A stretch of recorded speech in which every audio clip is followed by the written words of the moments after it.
Assalaamu alaykum warahmatullahi wabarakaatu. Shamarka fuun hordoftoota fi kabajamtoota kiyya akkam nagaa jirtu jajjabaattu isin jecha nagaa alhamdulillah.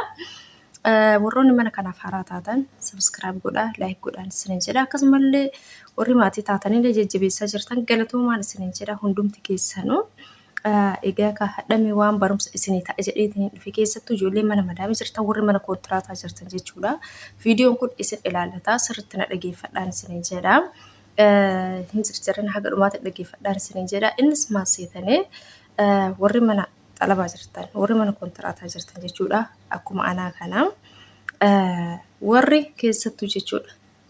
Ijoolleen onlaayinii irraa habashaarraa jechuudha. Onlaayinii isin jedhu shee'een waan akkasii odoo hin taane warri ijoollee keenya habashaarraa bittan sirriitti of eeggadhaa jechuudha. Sirriitti maal seetanii mijatti tokko ta'u ollama kana ollaan hojjedhu kana hojjettee xibabii ajajattee jechuudha. Xibabii ajajattee hin dhufee.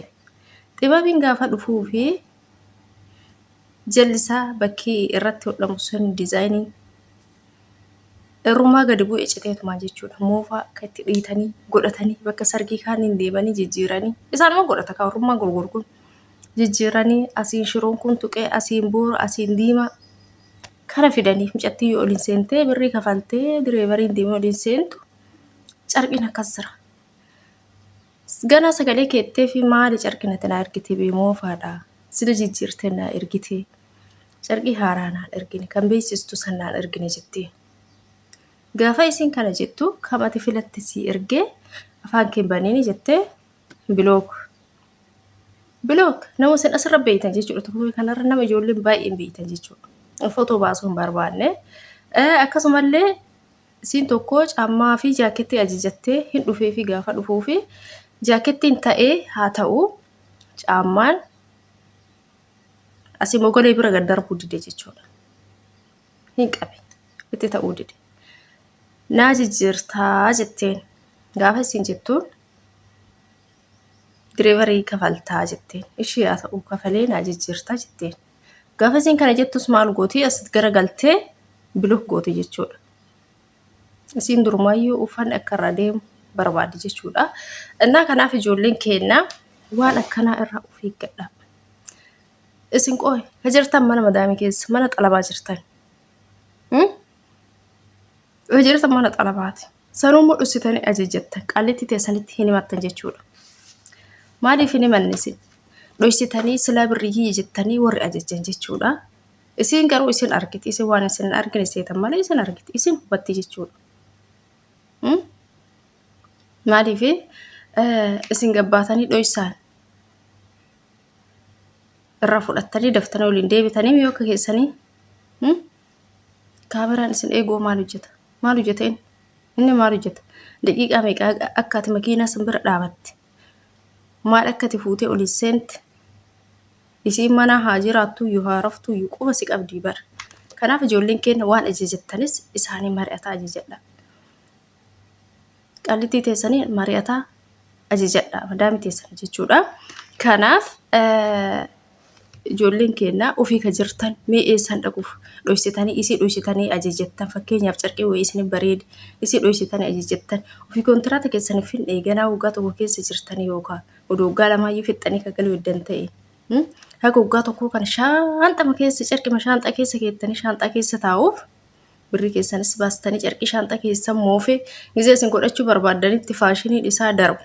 Way garuu godhattee mana keessaan deemteetiin way kushiinaa keessa hojjetta. Way mana qulqulleessitaa. Silaa dhoysiteeyyuu ajajje. Way uffattee isii wajjin gadi hin baata. Mee eessumatti uffachuu moo tiktookiitti hojjechuu viidiyoo ittiin hojjechuufi. Sirrii mitiin isin jedha ijoolleen keenya of eeggadhaa. Ajajachuu barbaadnaan uffata saayizii barbaaddan waan kalarii isin filattan ka isiniif du'een shee'een. Ajajachuun beeknattan ijoolleen baay'een keessan daa'imni keessanii mari'a aanaa ajajedhaan isinii ajajji. Yeroo isin ajajattanoo yeroo kam yeroo galuu heddan yeroo isinis galiinsa keessan beeyte. Yeroo sanitti silaa biyya galuu hedaa waan akkana barbaada. Gama daa'imti yana ajaji jedhaa. Bilbila keessa itti fidadhaa isinii ajajji. Yeroo baay'ee jechuudha warri dhossitanii ajajjan immoo yaa ta'u birriin keessanii garuu isaan yeroo baay'ee nama argan irratti lokeeshinii isaanii akka ergamu manni isaanii lokeeshinii mana isaanii akka ergamu hin barbaadan jechuudha. Baay'een isaanii hin beektan ijoolleen baay'een jechuudha. Kanaaf isaaniin osoo mari'attanii isinii wayya isiniin jedha warra dhoksitanis ajajattanii akkasumallee wannan isin dhaamu ijoollee habashaa jechuudha.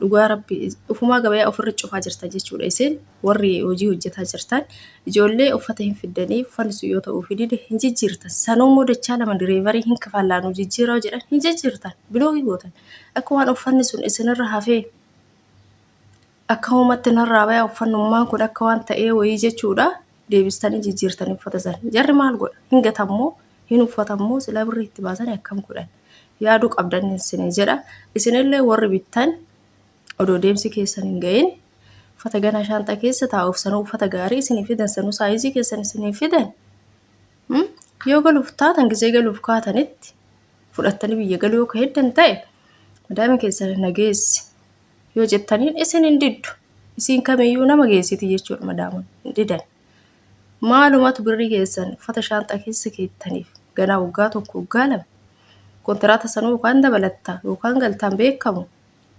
maaltu waggaa tokko waggaa lama ganaa karoora galuu qabduuf carqee bittee shaanxaa keessa keettee achi keessatti gaafata achi keessa fuutee hin uffadha jettu bar innuu moofi shaanxaa keessa keettu faashinii isaas darbu kanaaf gizee galuuf jiini lama jiini sadii si hafu waan barbaaddu isheen irraa jettee barbaaddu nageessi jettee ni deemtee ka barbaaddu filattee saayizii keetiin likkii keetiin yoo bitatte hoo ganaa dhoysitee madaami keessa dhoysitee lokeeshinii mana isii ergitee isiinis ijoollee sababa kanaaf biyya galantu jira dhoysanii xalabatanii direevarii habashaa kenna dhaabatanii odoo isa wajjin haasa'an isiin kaameraa laaltii gaafa kaanee sababni kun ta'eef maal ka jettu fuutee biyya galchite jechuudha. Baay'een isaanii hin jaalatan lokeeshinii mana isaanii heeyyama malee akka ergamu jechuudha.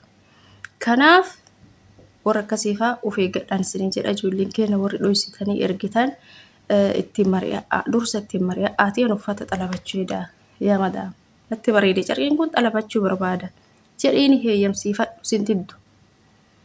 Kanaaf dhoysitanii immoo dhoysee waan akkanaa godheen inuma hin danda'amne mana namaa keessa jiraata jechuudha. Kanaaf of eeggadhaan isiniin jedha waan akkasiiti maaliif amma micattiin kun carqii kana godhachuufis carqii moofa addisiidhaan isin garuu kabitti dirama 130 bitte carqii moofa maal jettamme yoo laaltu sanuu waan garagaraa akka nama cidha wayiitiin dhaqee wanti tokko tokko irratti bu'ee aseen bakki xibabii fi naxalaa walii hodhamu sun irraa gadi citee kana moofa jettee godhatti moo addisii jettee godhatti. Innaa kanaaf ijoolleen keenya of eeggadhaa yeroo ajajattan keessattuu ijoolleen keenya wayii wanti tokko isin jala tabalaashee yoo sirrii dhufuu dide akka isin ajajne beeka akka isin qayyarra beekaatuma ajajadhaa birrii keessan of nyaachisaatuma ajajadhaa jechuudha. Kanaaf akkasii oduuf qusattanii wayyan isiniin jedha hin barbaachisoo bittanis nama gaarii nama amantan nama kanaan dura yookaan irraa bittanii isin jijjiire nama akkasii irraa bitaa malee warra akkana warra namni himatu kana irraa baatanii bitana isinillee borga nama akkasuma isin godha waan ta'eef innaa akkasiin isiniin jedha galatooma.